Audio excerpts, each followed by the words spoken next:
So we're back today with nobody's favorite, which is me getting old garbage lawn and garden equipment running. So you may notice in the background, I've somehow acquired a pile of snowblowers. This is something that just happens to me. So I already made a video on this Cub last year, but you'll notice I also have these, I have randomly 3 of the exact same snowblower. They are Jacobsen Imperial 26s. I guess really, they're all the exact same snowblower. I don't know how this happens. But these Jacobsens we originally bought a couple years ago because we were doing snow plowing, and I'd given up on that. And then on top of that, we came to realize that buying used garbage sucks when you're actually trying to run a business with it, and it doesn't work. It's fine to like dick around with it at home, but it's really annoying when something has to actually run and it doesn't. This one doesn't even have a motor. On top of that, I also have this red one, which is an Agway. I literally found this in the alley behind my work. Someone threw it out. And this was one of the ones I was going to get running, but I'm not really sure why they threw it out because I just put fuel in it and it runs. I decided to have it running for half an hour. Everything works.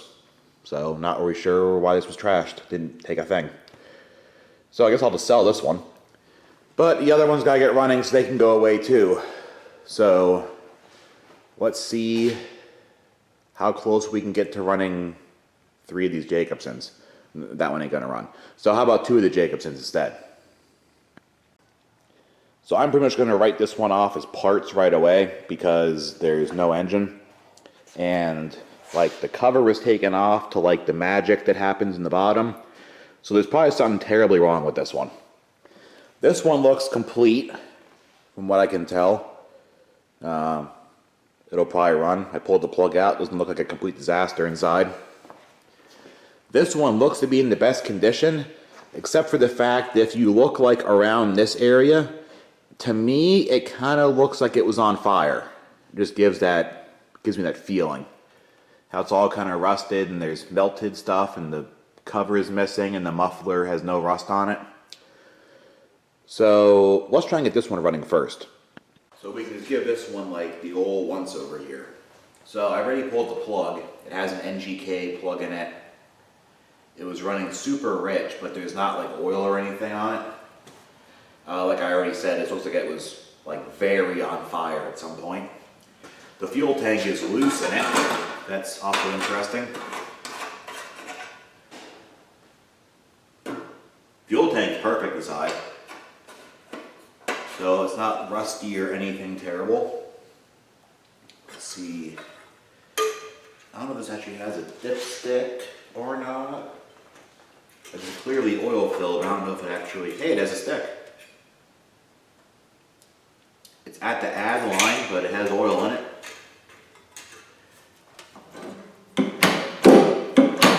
That seems to function.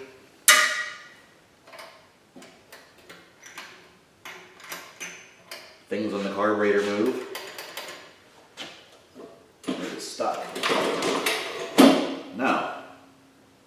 So generally my experience with small engines is that if they can spin over and there's not physically a piston like hanging out the side of it, usually they run. I've only had like a few that haven't, but this one looks pretty promising. So I guess we'll see if it has spark. Well, I ran and got some spark plugs. These are supposed to take Champion J8s from what I can tell, or from what I read on Google. But AutoZone doesn't carry Champions anymore, I guess. So here's an NGK that looks similar. It's a BR6ES. I don't know if it's actually right. It kind of looks like it's the right idea. But let's see if this thing has anything resembling spark here. Spark will stay put. Stay put. I just want to hold it and get shocked.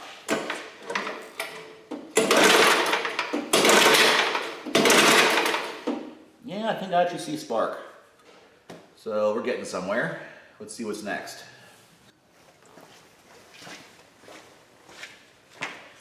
So I have a little bit of starting fluid. I went over to the other snowblower, and because it has the cover on it that shows you what this stuff does, and apparently that is run, and then that is choke.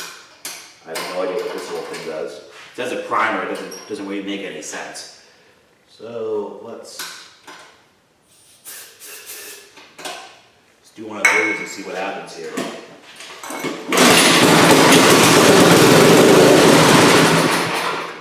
Oh, that was easy.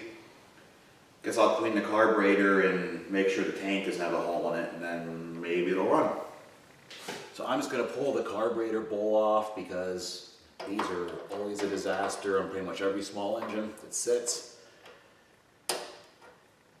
So we'll see what goodness is waiting in here.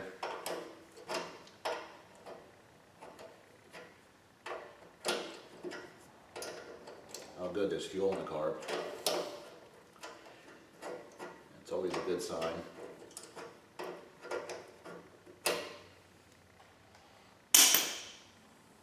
Really, really bad smelling fuel in the carb.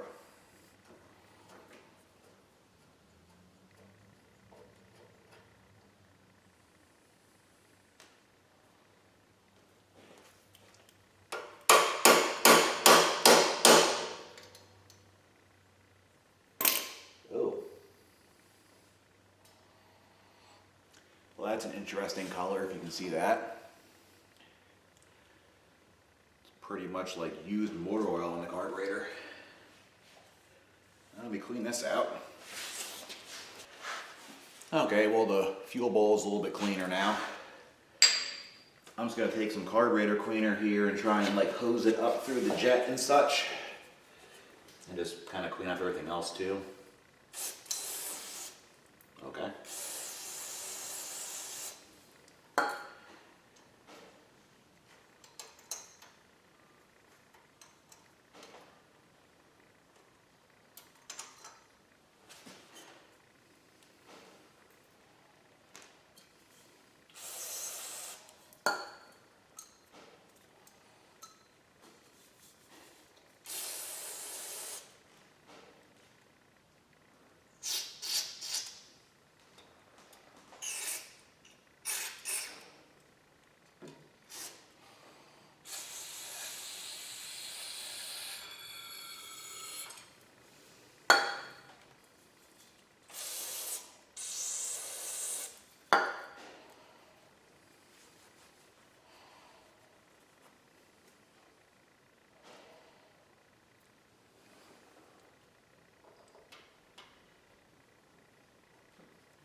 Time to see how much it leaks.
didn't, this one probably will. It's going to be sneaky like that.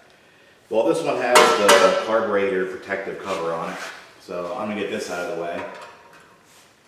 Not really too sure how it comes off because it's missing from the other one. How in the world does this come off? Oh, there we go. There we go. Okay. Look at that. That also looks like it was on fire. Kind of seeing a running trend here.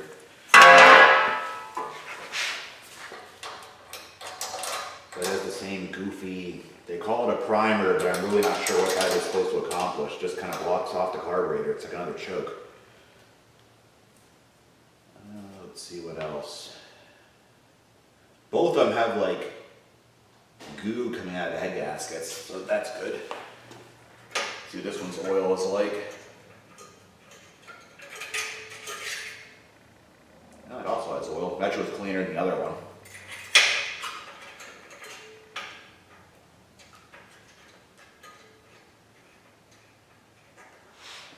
Does this one turn out? Also free. This plug looked like terrible. It had tons of like ash and goop on it. You can see there. The other one looked like kind of just old and worn. This one looks like garbage. Also not remotely the right plug, but I don't think that has too much to do with it. So I guess I'll just eyeball the fuel tank on this one, then we'll pretty much do the same thing and hope for the same results. Well, we hit the unlucky lottery here. See if you can see with the camera, but look in that fuel tank. That's not sludge, that's like sludgy rust barnacles have their the entire inside the tank. So that is not going to work. Before I even attempt to like do anything with that, let's just see if it runs on starting fluid first.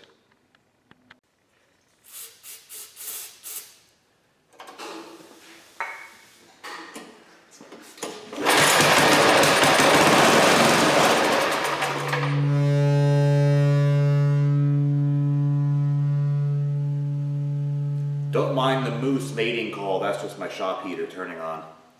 But I guess it'll run, so I might as well address that fuel tank right away because it's never going to run long on that.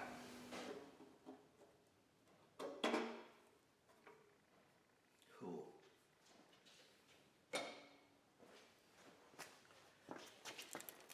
Look at the inlet of the petcock there. It's completely packed up with whatever that goop is inside. Well, I just hooked the gas tank up to the old Tank Cleaner 5000 here. Place your bets in the comment section if you think that the tank's going to get cleaned before the drill gets lights on fire. That was going for about an hour. Let's see what we accomplished there. Oh yeah.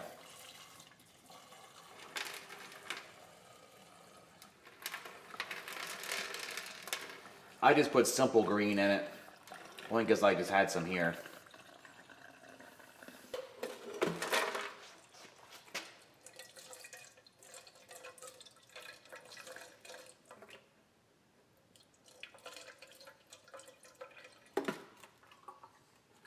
So both on the snowblower that I already got running and put fuel in, and the one I'm fixing the tank on, I noticed both the fuel petcocks are shot. The dirty tank, it was clogged up solid with goop. And then this one, as I walked away from it, it started leaking on the ground, even though it's closed. So I went and got new ones. I wasn't sure if these things would actually exist or not because of the age of the snowblower. But they're 1/8 pipe thread. And then if this one's like the other one, yeah, there's a screen on the inlet, which I guess is like the filter. So that's kind of nice. So believe it or not, Napa had this. And it wasn't even expensive, and they had a few of them in the store, so that's kind of shocking. So the part number is 702351, in case you need this. It's a 1/8 NPT fuel petcock with a 1/4-inch fuel line on it. So I'm just going to change them in both of the Jacobson tanks right away to avoid fuel leaking everywhere.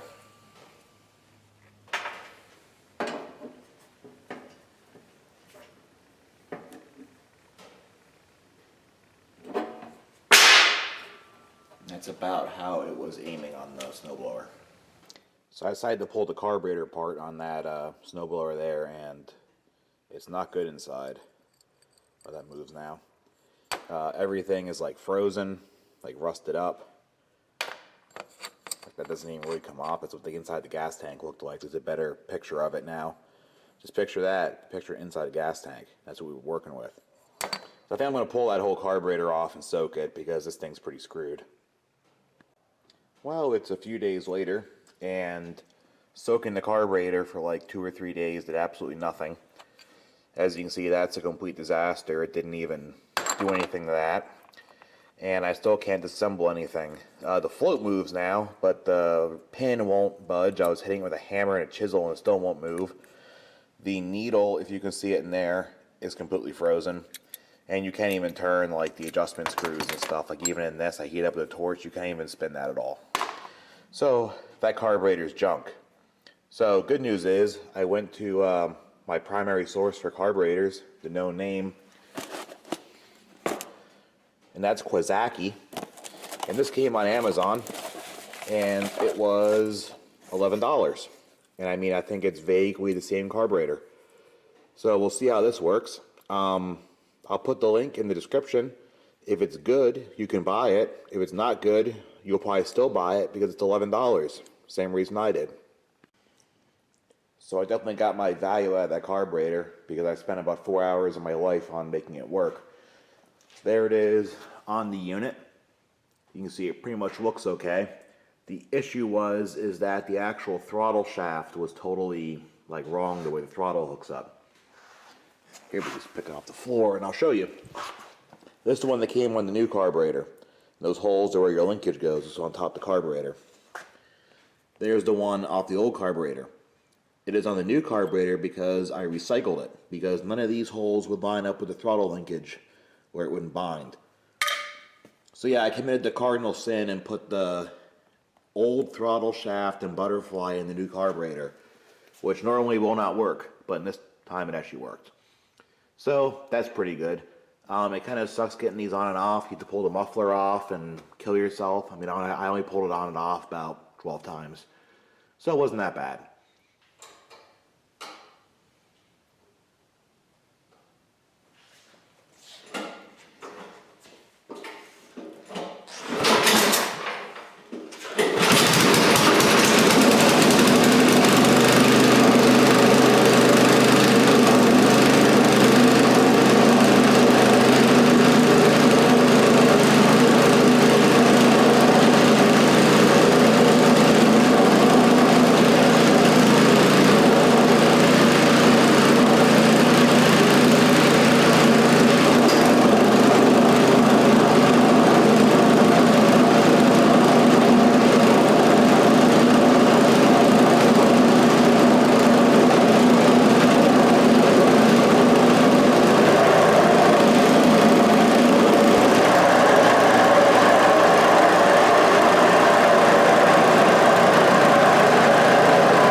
Okay, so as you can see, it runs pretty well actually.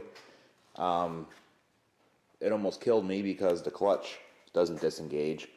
So it has this little safety lever which is snapped off the top. You have to press before you can squeeze in the clutch, like to release it from moving. So it's kind of funny, there's a safety to disengage the clutch, but whatever. Well, that's broken. Now I have one I can harvest off here. See this little thing here. To do that. Oh, you can't squeeze it properly, but whatever. So I have to do that, and then you'll probably notice too that the tins are missing that were on this one, because this one was the complete one. So there's like a carburetor tin, then a belt cover.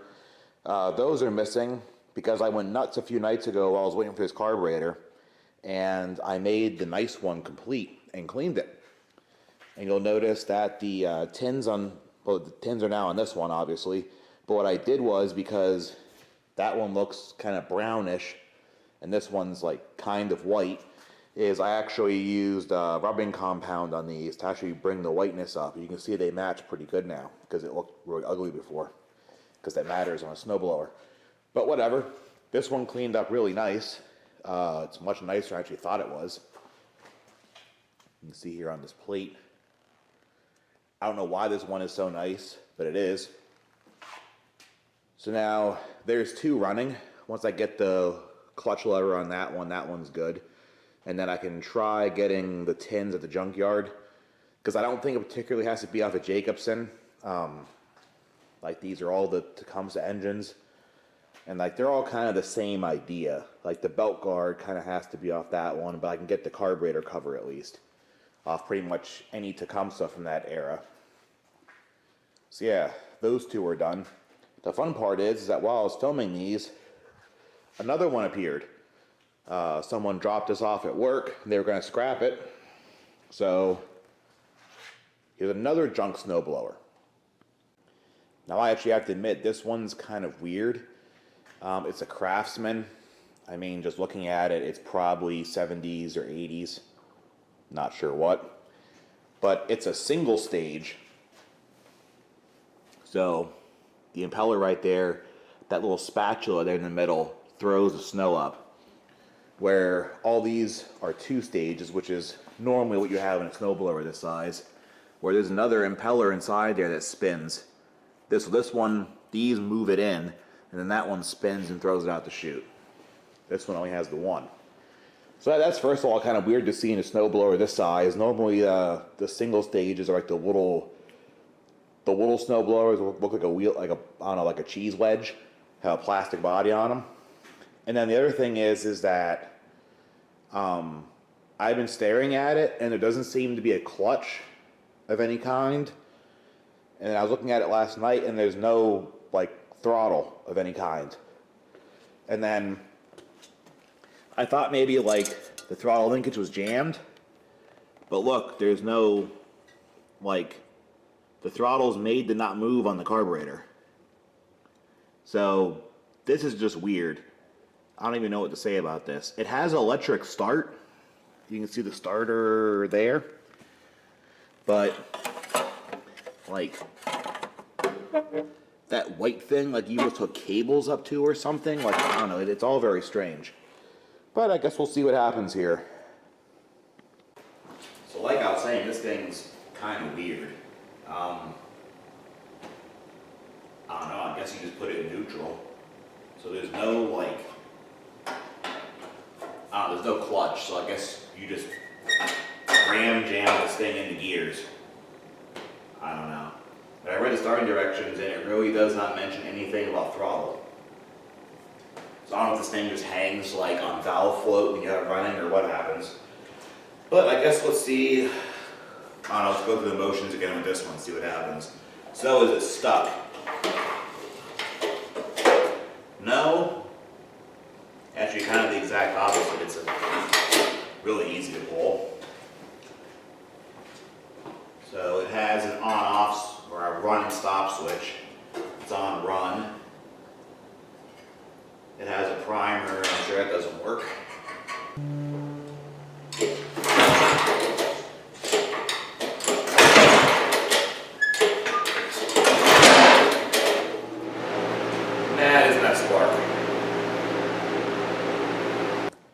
Okay, I decided to just dive right into it, and I pulled the shroud off and the flywheel off, and this does have points. I assumed it did, I guessed right. So, sanding the points here, and then we'll see if things improve or not. Sanding the points did nothing. It still has no spark. So I did the most logical step, and I put this thing on Facebook Marketplace for $20. But then after I calmed down, I went on Amazon again and ordered some more replacement parts. So I got an entire ignition rebuild kit from Favorite Trade, and it features both cancer and reproductive harm. So that's nice. So in this box, which by the way is much lighter than it should be. Let's see what we got here. We have a condenser. We have a coil. And then we got some points. So between all of this, hopefully it will get spark. So now I'm going to attempt to install this and I'm sure in the end it probably won't have spark.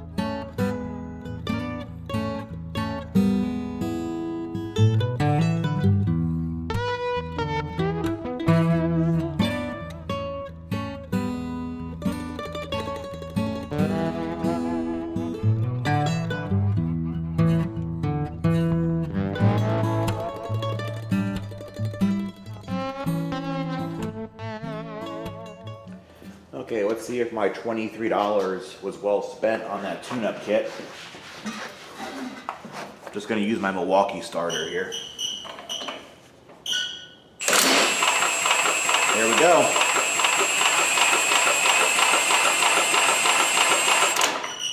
Well, it has spark. Now I guess I'll deal with this carburetor. And probably at some point I should put those head bolts back in. I'm sure those are probably helpful to have. So I got this carburetor off and apart, and it's still kind of weird. So the throttle is actually in a spacer between the carburetor itself and the engine. And although it was pinched, like I showed you, it's also frozen. I'm still not really sure if this is supposed to move or not.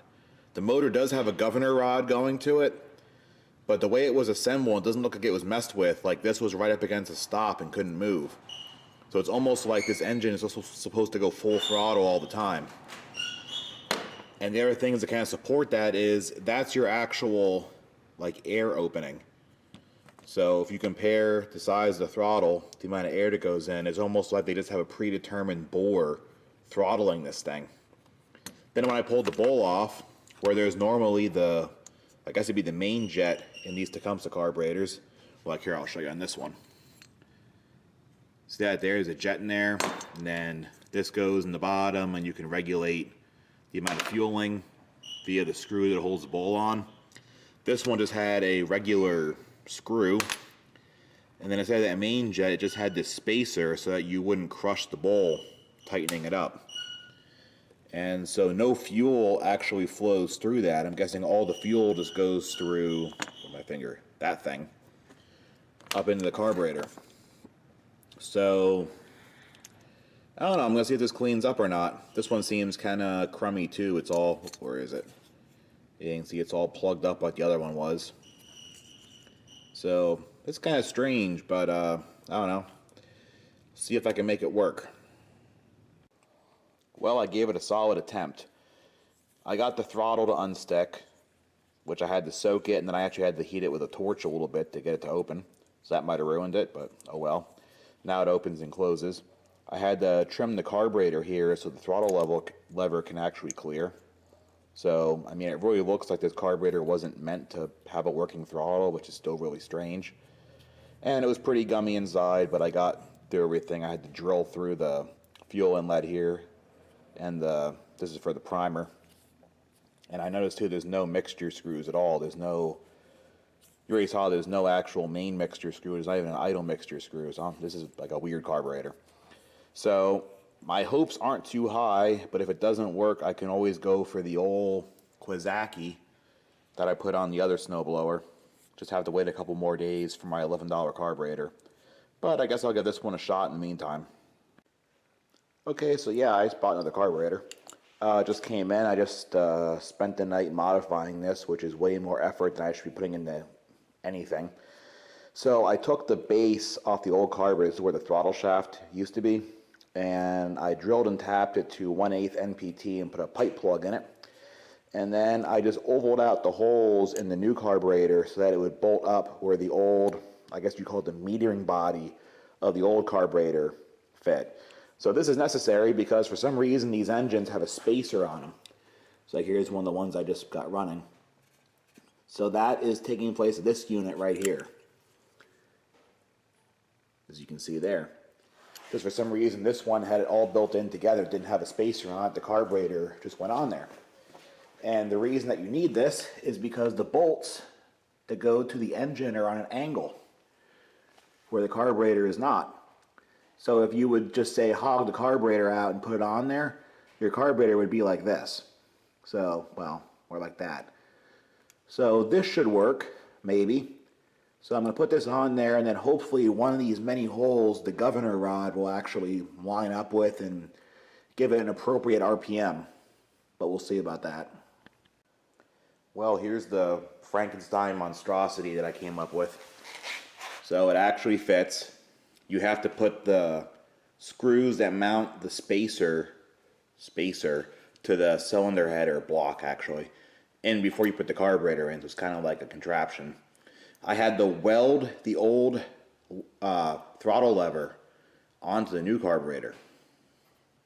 So that was interesting. But now the governor actually works. There's no idle provision. So like when you start it, it goes to, I don't know, throttle something. And then it actually like regulates it at a good RPM. So pretty much you just start it and it does its thing. I had to put another petcock in this fuel tank because the other one, it didn't leak, but it wouldn't shut off. So it would always have fuel going. And I had to modify the carburetor cover because the choke lever is different, and actually I guess that was really about it. And it's not going to be a primer bulb anymore, but I left that on there because why not? So here it is. Where the old choke went up and down, the new choke goes side to side. And it actually somewhat fits. There we go. Look at that. Just like factory. Time to see if this still works now that I put everything together, because now of course it won't work for some reason. Power it on, opens the fuel, throw out my shoulder pull starting it in a second.